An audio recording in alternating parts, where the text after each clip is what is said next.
Now, as usual, we will only solve 5 BITSAT maths problems, but the difference being that these are official BITSAT problems that they've been taken from their official mock test. So, of course, these become very important. And with these 5 problems, if you are able to solve them reasonably easily, then you are, of course, well set for your BITSAT exam. So here is the first problem. It is very simple problem, and while we are solving the problem, also look at the interface. That's why we have kept this official interface here, so that as you watch the video, you also understand what are the various elements in this interface, so that it's very easy for you to actually go in your exam and solve, not having to worry about the interface of but only focus on the problems. Now this is omega is the cube root of unity. There is one very standard formula, 1 plus omega square is equal to 0, and this comes from the Vieta's formula. Okay, so this comes from due to Vieta's formula, which applies to any kind of polynomial, and this derivation we have done separately, so you can definitely look at that. Now with this formula given, it becomes very easy to solve this. So because this 1 plus omega square will be equal to minus omega from this equation. So this I can write as minus omega. Similarly, this 1 plus omega right here will be equal to minus omega square. So this becomes minus omega squared, this 1 plus omega. So this essentially becomes, this is equal to minus 2 omega will come from here, omega, and then minus omega square will become minus 2 omega squared, and this minus 2 and minus 2 will become equal to plus 4, and this will become omega cube, which we know is, because omega was the cube root of unity to begin with, omega cube has to be 1. So the answer is 4 into 1, which is equal to 4. Okay, so very simple question to begin with. Okay, but the thing about BITSAT is, as we go along, let's discuss about the BITSAT itself. The thing about BITSAT is most of the questions in BITSAT come from NCERT problems or exemplar problems. So it's very important you head over to FlexiPrep, look at those solutions, or you head over to Doorstep Tutor and then practice some of the questions there, because the questions in BITSAT are not very difficult. It is the question of, it is just a matter of time. If you have sufficient time, then you will be able to solve all these problems. Now, anytime we have been given such problem. Okay, so going on to question 2. Anytime we are given this problem where we have to find sine of cot inverse or cos of sine inverse. Okay, so there is one inverse function and one trigonometric function which is there, and the two are composited together. Okay, so there is a composition of those. Anytime we have such question, we use there is a single trick that you need to remember. Okay, you only have to go back and use the diagram. Okay, so that is what we have to do. So in here, this is a cot inverse. Okay, so we have been given cot inverse. So from cot inverse, we have to find out the value of, so if this was inside the cot inverse, if this was actually sine inverse, then this sine and sine inverse would actually cancel. So that is our whole focus. We want to change that cot inverse to actually be sine inverse, and once we do that, then things become very simple. So for that, what do? We use something simple. We say that cot inverse of x, let it be theta. We just say that it's theta, which means that x is equal to cot theta. Okay, so now what does it tell us? It tells us, okay, just write it the other way around. Cot theta is equal to x, because that is what we are used to seeing. What does it tell us? If you look at a triangle, this angle is theta. Now cot is basically the base upon the perpendicular, okay, or the adjacent side upon the opposite side. So if this is x, okay, so this is x by 1. In other words, there is a 1 implicitly there, okay, in the denominator. So if this was x and this was 1, then of course cot theta will be equal to x by 1. Okay, that is the adjacent side divided by the opposite side. We know that. So this is, if this is the kind of triangle that we are looking at, then this is the value of cot theta. So from this triangle itself, now we can say that what would be the hypotenuse right here? The hypotenuse here will be x square plus 1. And what about sine theta? At the same time, we can find the value of sine theta as well. Okay, it's not very difficult. So sine theta will be equal to opposite side, which is 1 upon root of 1 plus x square. Okay, so x square plus 1 plus x square, I have just written them, those two are equivalent. Okay, so now we have expressed this, our theta. Okay, so this cos inverse x is we have already said that this is theta, so we have to find the value of sine theta. Okay, that is what we have to ultimately find. Okay, because cot inverse x we have said is theta, so this entire expression we have to find the value of sine theta. Now from here we know what the value of sine theta is, and that is of course our answer. Okay, so very simple. Anytime you have such question where the functions, inverse function and the trigonometric function are given and they are composited together, which means they are one inside the other, then we try to reduce them to the same function, which means that if inside we'll try to create sine inverse, if outside there was a sine, if outside there was a cos, inside we'll try to create a cos inverse, and then cos inverse and sine in cos inverse and cos would actually just cancel each other. They are inverse of each other. Okay, so that way. Now here is a simple, again very simple problem, not anything difficult, directly from your NCERTs. So this is a problem on the coordinate geometry, and coordinate geometry we know circles are the most important. Okay, so circles, ellipses, then parabolas, then hyperbolas, that is the order. Okay, and of course many times these problems are combined with the line equation. Okay, so line equations are just intermixed. Okay, but that is the order. Circles are the most important, so if you have to practice one thing in coordinate geometry, practice the circles. Okay, so now here we are given the formula for two circles. Now whenever we are given formula for two circles and we are asked to find the circle at the intersection of these two circles which satisfy some other condition. Okay, so there is a coordinate geometry diagram that should come to your mind immediately. Okay, especially if you have studied NCERT or if you have listened to our lectures, if you have subscribed to this channel, and these are the two circles and these are the 2 points of intersection where the circles actually intersect. Now from these points there is a host of circles which pass. Okay, so this is not just one circle which will pass through these 2 points. There will be a family of circles which will pass through this point. Okay, these 2 points, actually there will be a family, means there is a group, there is a large number of circles which pass through these points, and all the circles which pass through this point, they satisfy a certain equation. Okay, which pass through these 2 points actually satisfy some equation. And the equation is basically, let's just say that this is our circle S1 and this is our circle S2. Okay, I've named them by choice. Okay, I'm not, because I want to simplify my calculations, that's why I've named this as S1. Okay, and what is the equation for the family of circles which pass through the intersection of these two circles? Some of you would just know that, and the family of circles is actually equal to S1 plus lambda into S2 minus S1. That is the family of circles. Okay, and if you notice, if you put lambda equal to 1, so if lambda is 1, this becomes just the equation for S2. So let's say that this was S1 and this was S2, then this becomes the equation of just S2. If lambda is equal to minus 1, then this becomes the equation of just S1. Okay, so there is so those are the two values for which we get S1 and S2 as well if we plug into this formula.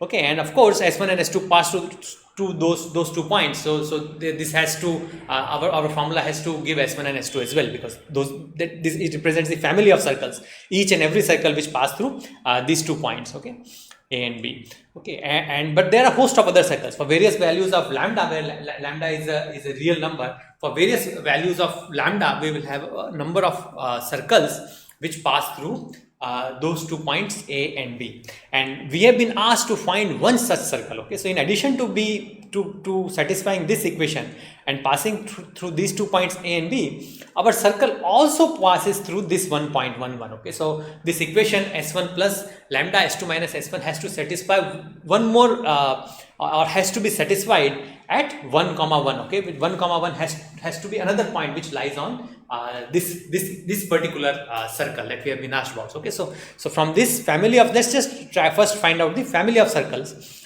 which passes through these two intersection of these two circles. So that would be S1, which means it will be X I'll write it here so that you are able to see it, and we'll just write it like this: x squared plus y squared minus 6, that is our S1, plus lambda into, we are doing S2 minus S1, so this minus this. So of course x square and x square, these would cancel out, and this minus would become a plus because this is being subtracted, but we'll still have minus 6x plus 8 and then plus 6.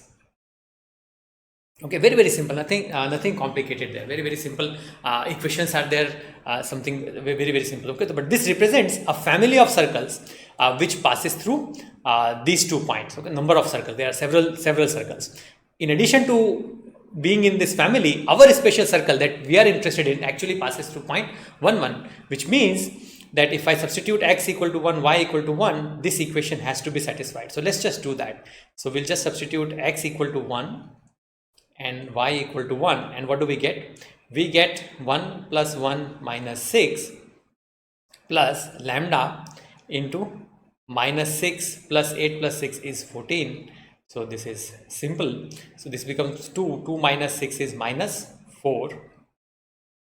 Okay, and plus lambda, and inside here what do I get? I get this is minus and this is plus, so this will of course be plus and this will be 8. Okay, so this becomes, lambda will come out to be 4 by 8 or half.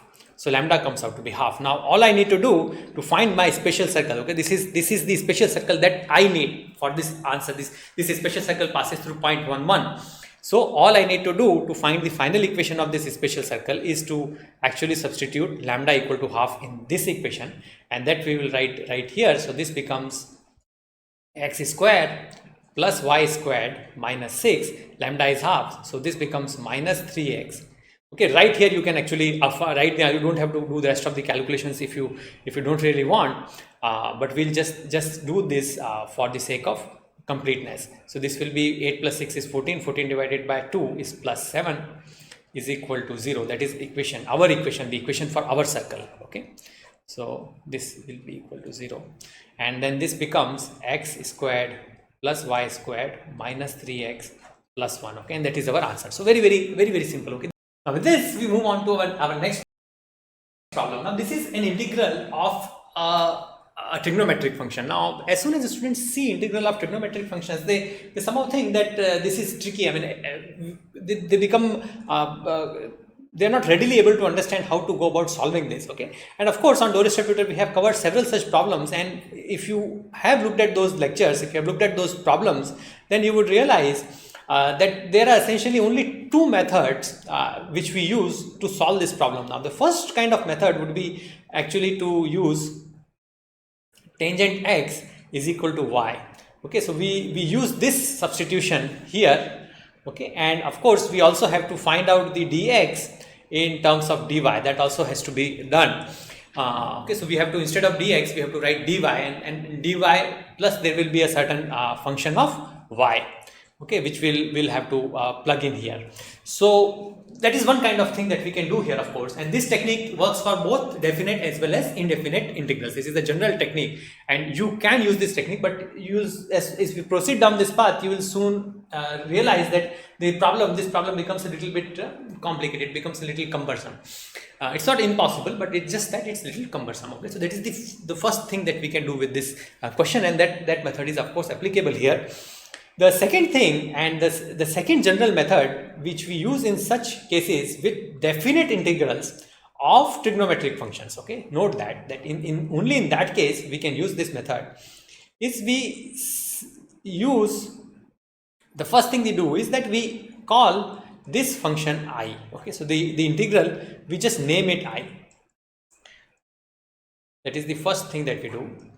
The second thing that we will do, and this is the most important part, is to use this formula where we say integration of 0 to a of fx, this is an identity, okay, this always holds true, will be equal to fx dot dx 0 to a of f of a minus x dx. Okay, and that is the formula that we are going to use here also. Okay, so that is the in some sense trick involved here, but it is no longer a trick because this is the only other method which we'll find generally useful in solving the definite integrals of trigonometric functions. Okay, so let's just use this formula here.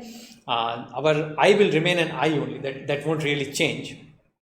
So our I becomes, if we use this formula, it becomes 0 to pi by 2 of 1 plus 1 upon 1 plus root of tangent of our integral limit is pi by 2 minus x. Now this, as soon as I write it, you will say that okay, now we have got it. Yes, and you indeed have. This is nothing but 1 by 1 plus root of cot x. Now this root of cot x, this can be simplified further. Okay, and we are just going to do that. So I becomes 0 to pi by 2 of 1 upon 1 plus 1 by root of tangent x, and this is nothing but root tangent x will go at the top, so this becomes root of tangent x 1 plus root of tangent x. Okay, and of course we cannot really forget our bells and whistles, those have to be there too, so those have to be plugged in as well, and we'll just put them. Now this is also I and this is also I, so I add the two i's together. Okay, that is what I'm doing. So I plus I becomes 2i. So now what do? I write 2i is equal to, they are both under the same limit, so I take the limit out common, the integration out common, and then this becomes 1. The denominator is in both cases is the same, so numerator I'll simply add, and from here on things look very easy to you, and of course they are, but for the sake of completeness we are just going to solve it.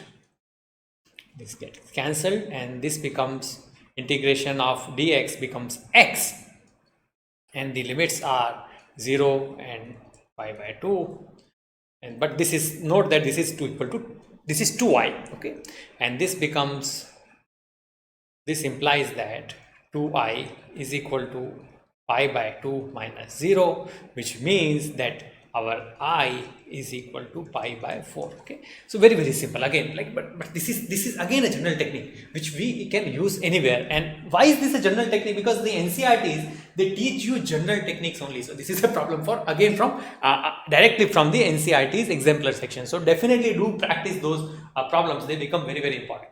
Again, a direct question from NCERT. So BITSAT, we have seen that the only problem you will have is the problem of time. Otherwise, BITSAT exam is relatively easy, and of course, all of you should, who are preparing for JEE, should appear for BITSAT, because those are some very good colleges, and without doing much tricky questions, just by practicing the NCERTs, doing a little bit more of practice, you should be able to solve, score very nicely in the BITSAT exam. So here we are being given a parallelopipe, and we have been asked to find its volume. So we know that from our classes that the volume of the parallelopipe is actually given by the triple product. Now the triple product in this case is the scalar triple product that we are talking about, and the volume happens to be A dot B cross C. Okay, B cross C is the vector multiplication, and the A dot is the scalar multiplication of the vectors. That's the cross product, and that is the dot product. So B cross C is the cross product. Now what I do here is that I first do a cross of these two, and then from the result I do a dot product. So my final answer will definitely be a scalar, okay, because the dot product will yield me a scalar only, I know that. So doing the cross product is not very difficult, okay, because we see that several terms are missing here. So J term is missing here, this is J, K, I term is missing here. I don't use this because cross product with it has all the three terms, so I don't want to use that. So I want to use the first two for doing my cross products. So for doing the cross product, what do we do? Very simple. Okay, this I simply write I, J and K, and then in this row I write minus 12, and this is 0, J term is not there, this is lambda, Okay, the minus sign, just be careful that you don't forget the sign of the coefficients of I, J, K, because if you forget those, then that's a silly mistake. Okay, and we don't want to do those. Then this is J is 3, and then K is of course minus 1. So now we know how to find the cross product of this vector. Very, very simple, nothing difficult. All I need to do is that for the case of I want to do this multiplication. So this becomes minus 3 lambda. So I am doing multiplication like this and like this, and this is minus 3 lambda into I. And then for the J term, what do? I do this minus this, so this is becomes minus 36 into J term, and then sorry, that one is the K term. Okay, this is the K term. For the K, I've done the K first. Okay, sorry for that. And then for the J term, what do? I need to multiply this and this together, which comes out to be 12, and 0 into lambda, which will be 0. So this becomes 12 only. Okay, so that is my the cross product. Now we have done the difficult part already. What about the dot product? So dot product, we just use these coefficients. These two get multiplied together. The coefficients of J, they get multiplied together, and coefficients of K get multiplied together. So this becomes minus 6 lambda. So that is I and I. This is J. Okay, so just we have made this mistake, so now we have to be careful. The J term is the last, so this becomes plus 12, and this also becomes plus 36 into 15. So that 36 into 15, we'll just solve it. 36 into 15, and this is nothing but 540. Okay, so we'll just write it as such, 540. But we know this area is nothing but 546. Sorry, 546. And from here we know that minus 6 lambda plus 12 is nothing but equal to 6. We can now either take 12 on this side or bring 6 to this side, whatever you want, but ultimately you will get minus 6 lambda is equal to minus 6, or lambda is equal to just 1. Okay, so that is our final answer. So again, very, very simple question, no complicated maths. Okay, so definitely go and do your BITSAT preparation very well, because the exam itself is very, very scoring, provided you have practiced, you have prepared well for your board exams, you have practiced a few NCERT problems, and most of the questions you will find are directly from here. And do practice logical reasoning, because that's a separate section. So head over to doorsteptutor.com. We have many previous years questions of BITSAT, so practice using those. And if you have doubts, comments, or any other thing that you want to get to us, put them in the comment section below, and we'll be happy to take a look at those. Thank you.